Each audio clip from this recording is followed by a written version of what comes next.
I got three things I'd like to share with you this morning. This is your day. Hello. This is your day because I got something that I'd like to share with you it's a part of you. It's who you are.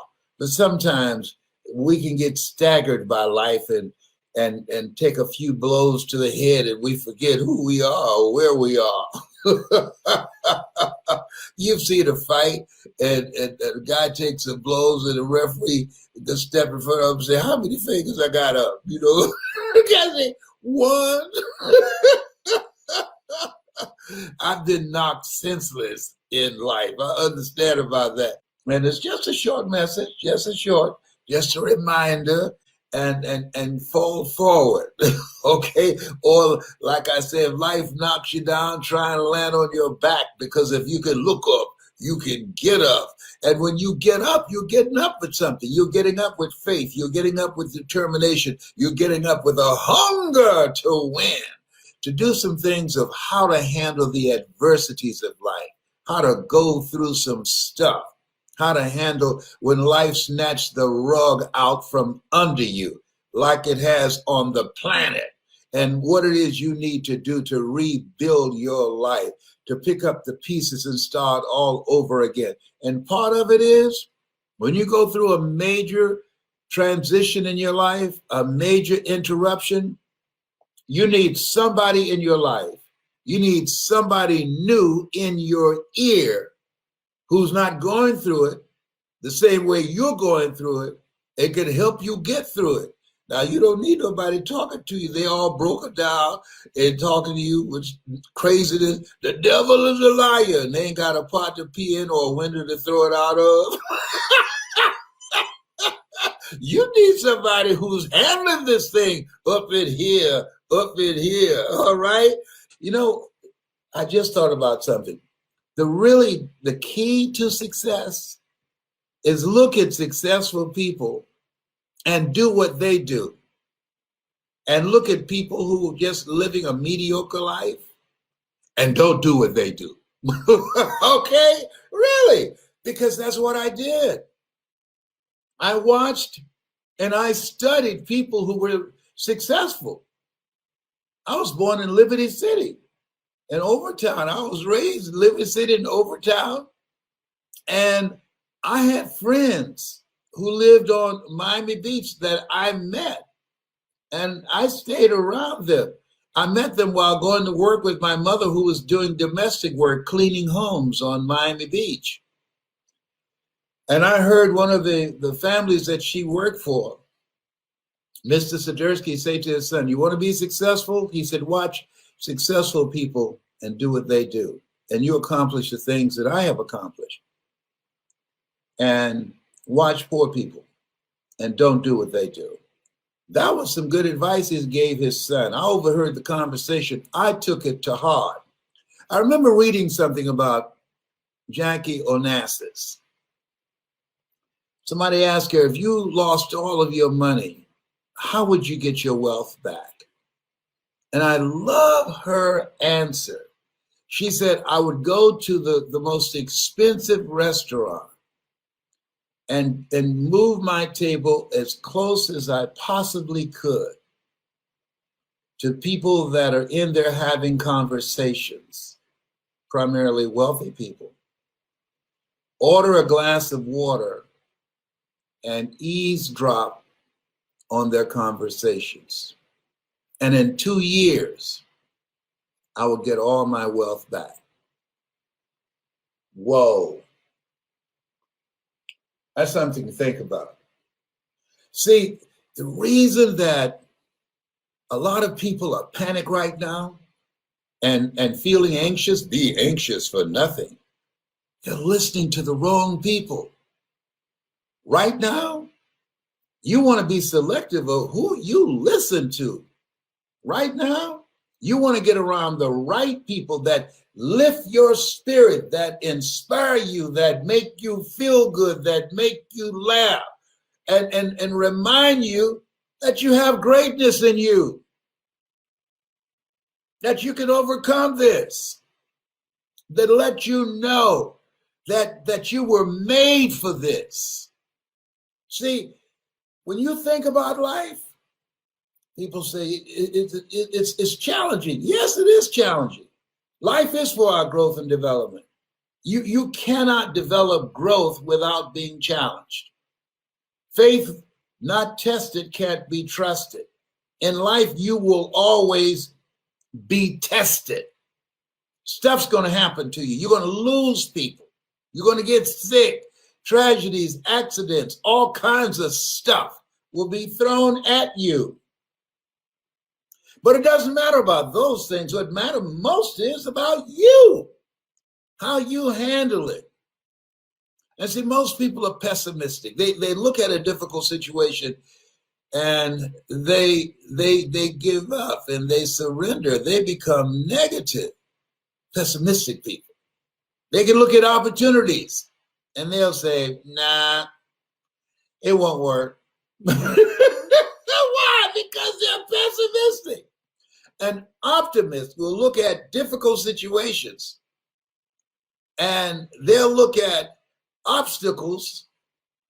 An optimist will say, you know what? If something is shut down, that means that something else has opened up. Danger. Oh, danger, but also opportunity. It's a different perspective. And then they start working to make that happen with that vision that they're holding in their mind. I want you to just get up with a mindset, no matter where your situation is right now, and say, you know, I'm here. There are people in the cemetery who would love to change position with me. I got a shot. I got up this morning. Come on, somebody. Look at God. Yeah. See, this is the time that you got to check yourself. You got to watch yourself. Because when stuff happened to you and happened to people that you love, whoo, you got to check yourself. You got to watch your thinking. And you have to have somebody that can come in and speak to you and help lift your spirit, speak to you, that you can hear them not just in your ear, but in your heart to say, you have greatness in you. You have the power to overcome this. You listen to me right now. A setback is a setup for a comeback. Willie Jolly knows what he was talking about. This is not going to get the best of you. This is a time that we have to validate ourselves. This is a time that we have to surround ourselves with relationships that speak to our spirit of power, of victory, of being reminded, victory is mine. Call forth those things that be not as though they were. There's no time for wimps. No. During this time, I'm watching a lot of funny movies. I look funny myself. I love the movie House Party. Can you tell? I'm Kid. Listen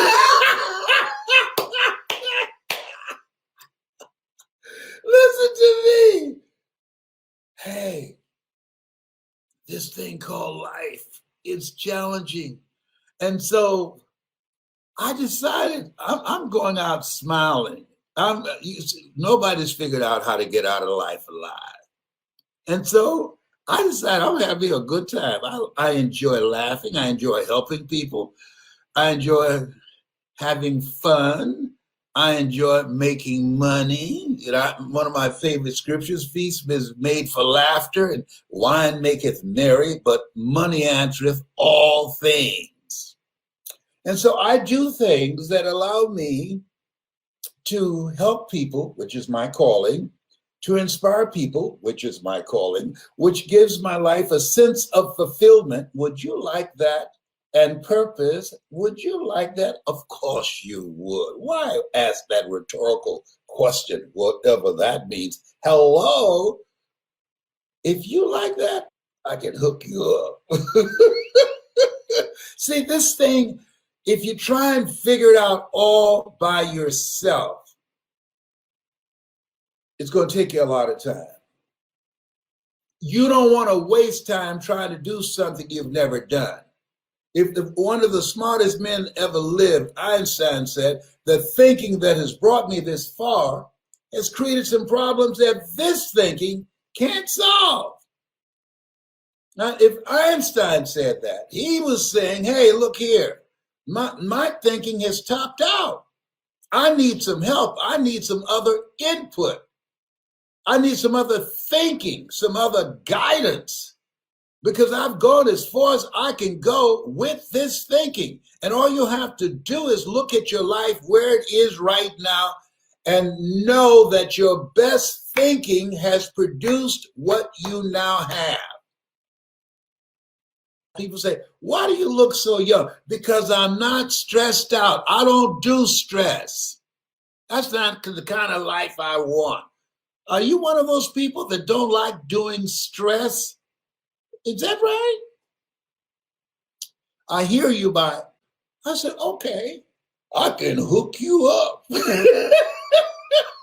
Oh my goodness. Oh boy, I tell you, let me share something with you. There are opportunities there. Opportunities have not left the planet. See, here's something, and listen to me closely. If opportunity does not knock on your door, build a door so it can knock. Because at the end of the day, there are always opportunities. There are always opportunities. That's a good metaphor you're using. How do I build a door? Well, think about people who are doing what you would like to do and spend some time with them. Invest in yourself. Don't go back to doing the same thing, because you're going to find yourself in the same situation. See, what about people who aren't willing to change? That's none of your business. I used to be like that.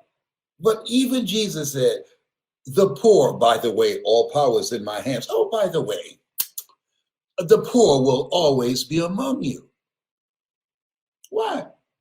Some people being like they are, it's okay. It works for them. See, at the end of the day, until the pain of staying the same is greater than the pain of change, you will never change. People that you know that's living a mediocre life, a small life, a miserable life, it's not hurting bad enough for them to come to themselves. There are some people who, from your perspective, is rock bottom, but from their perspective, it's fine. And the best thing you can do for them, as Reverend Ike would say, the best thing to do for the poor is not be one of them. Whoa!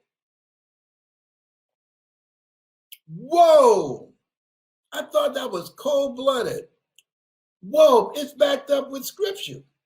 He who hath shall get, and he who hath not, even that he has, shall be taken away. Are you serious? Yes. He has wisdom, knowledge, ambition, positive relationships, courage, drive, perseverance, shall get. But you don't have those things, even that you have shall be taken away.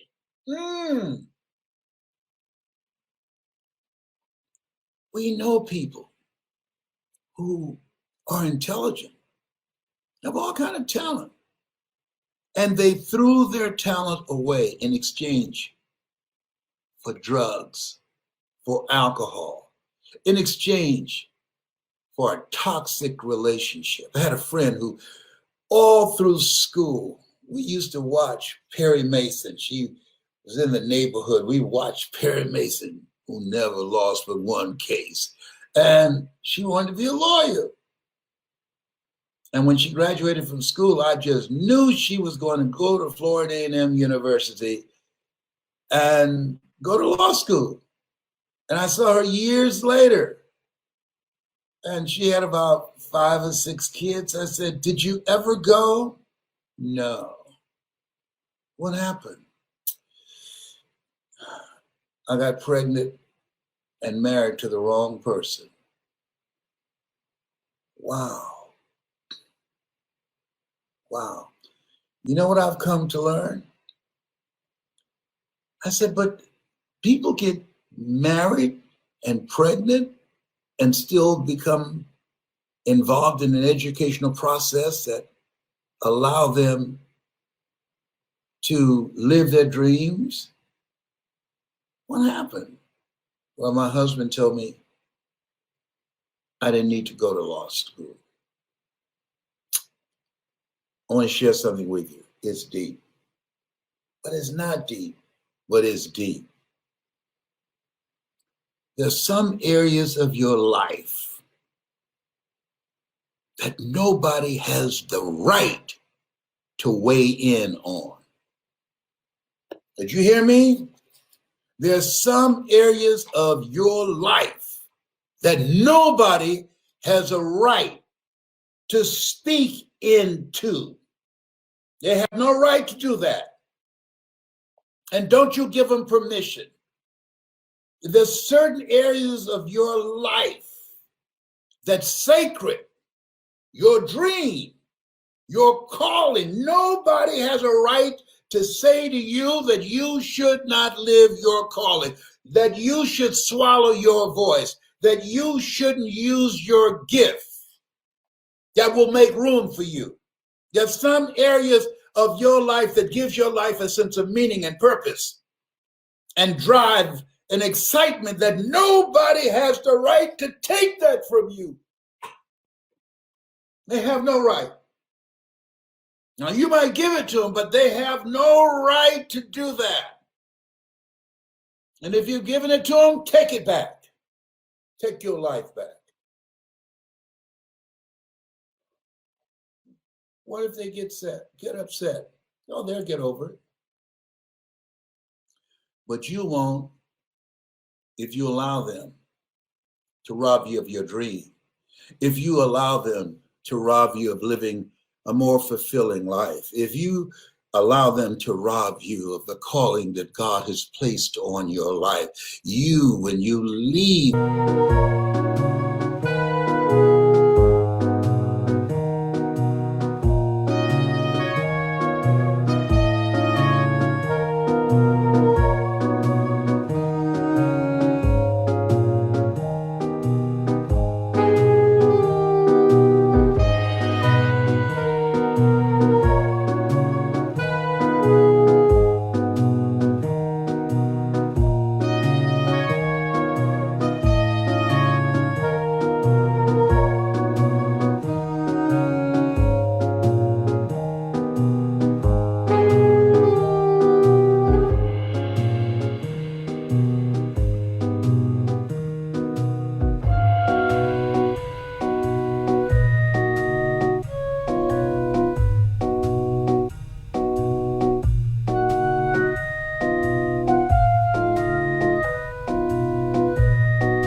you will live a life of regrets. You don't want that. You want to die a life with no regrets. You want to rob the cemetery of your voice, of your music, of your art, of your intelligence, of your gifts, of your abilities.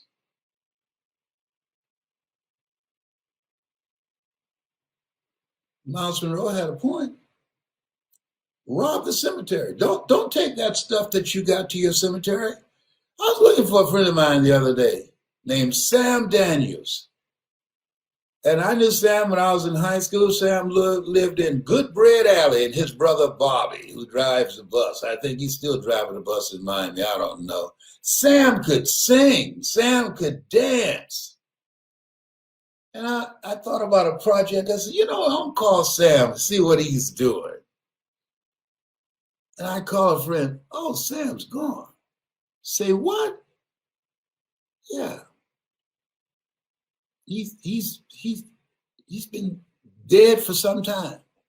You know why I didn't know? Because Sam didn't live an impactful life.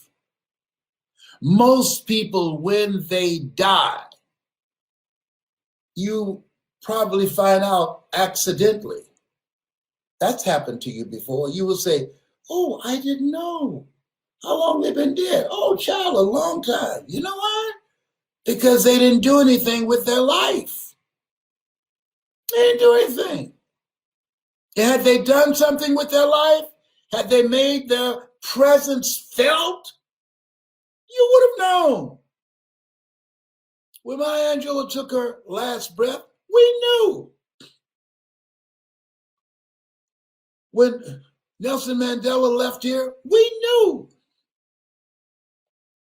There's certain people that when they go, we will know. The word will go out.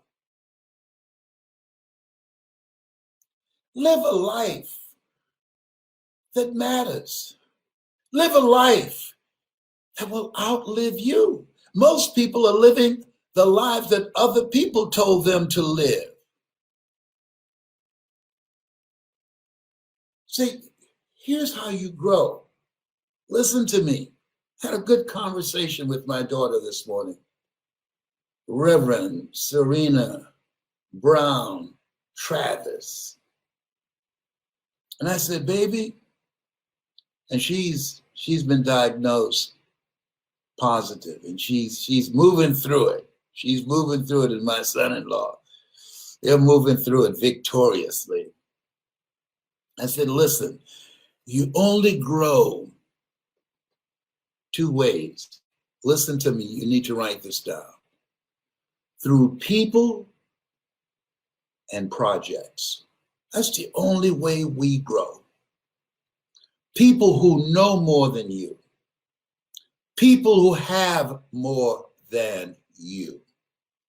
People who've gone through experiences and got on the other side victoriously and learned from it. People that can stretch you, people that will hold you accountable, people that will challenge you, people that will empower you. We grow from people and projects, goals beyond your comfort zone. Why? Because in order to do something you've never done, you got to become someone that you've never been. Big goals and dreams. Why? Because it will call forth something in you that you can't get to in yourself by living in your comfort zone. When you know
this is deep what I'm talking to you about.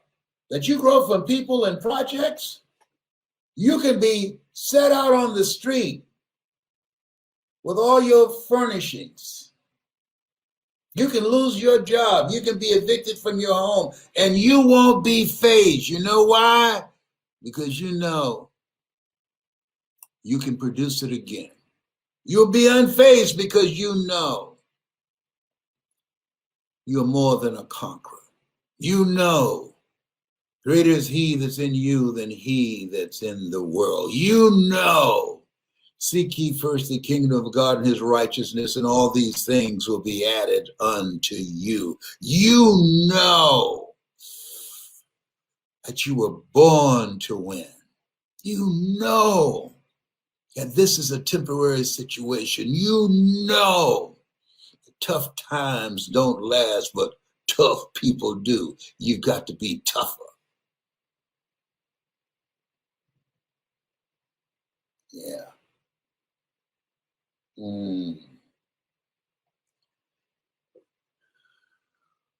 This is your time. I want you to say that to yourself. This is my time. All things work together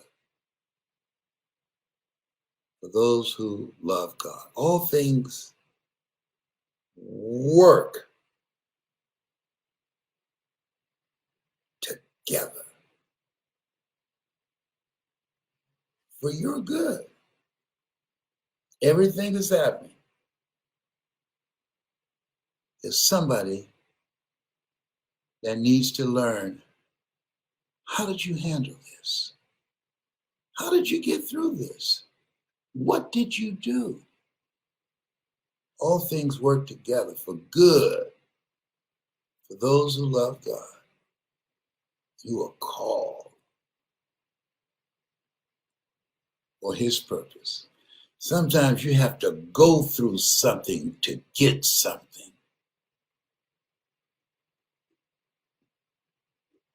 As Mamie Brown would say, put that in your pipe and smoke it. I'm so happy for you, for this brand new you that you're discovering, for this part of yourself that's waiting for you to say, hello, I've been waiting for you. I knew you would eventually come. Yes.